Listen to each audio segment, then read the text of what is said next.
She was born in a cell, and now she doesn't know if she'll ever see her mother again. Laura arrives at the prison, and the officer puts her in the cell. The two other inmates approach and are angry because they don't want her there. One of them says Laura will suffer if she stays. But suddenly, Lydia points to her belly. They find out that the new girl is pregnant. Tiffany doesn't care and keeps treating Laura poorly. Now Lydia protects her from Tiffany. The police officer leaves food in the cell, but Tiffany takes all of Laura's food just for herself. She gets hungry. Lydia gives her food so that Laura can eat, and the baby doesn't suffer. Laura is starting to feel pain, and the baby is born in the cell. Violet arrives in the world. The police officer comes in and says he needs to take the baby away. Laura hugs Violet tightly and begs to stay with her daughter. She says there's no one outside to take care of the baby. After much insistence, the police officer agrees that Violet can stay with her mother for 5 years and nothing more. Time passes and Violet grows up inside the prison. She has never seen a school, never played in a park, and doesn't even know what it's like to walk freely in the streets. Every year,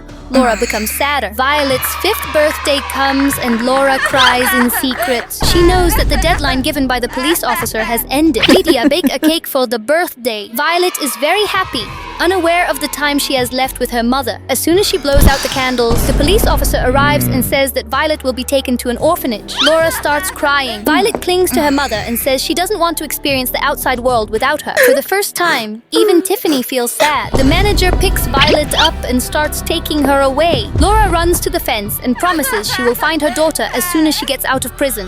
Violet is taken to the orphanage. The months pass. Every day, she sits by the door waiting for her mom to show up until a family comes wanting to adopt her. They are affectionate, bring gifts, and say they want to give Violet a new life. The director asks if she wants to leave with them. Violet keeps looking at the door. If you accept, you will finally have a family and see the world you have always dreamed of. But if your mother gets out of prison and tries to find you, she might never be able to find you again. Violet starts crying. She needs to choose. Do you think she should accept being adopted or keep waiting for her mother?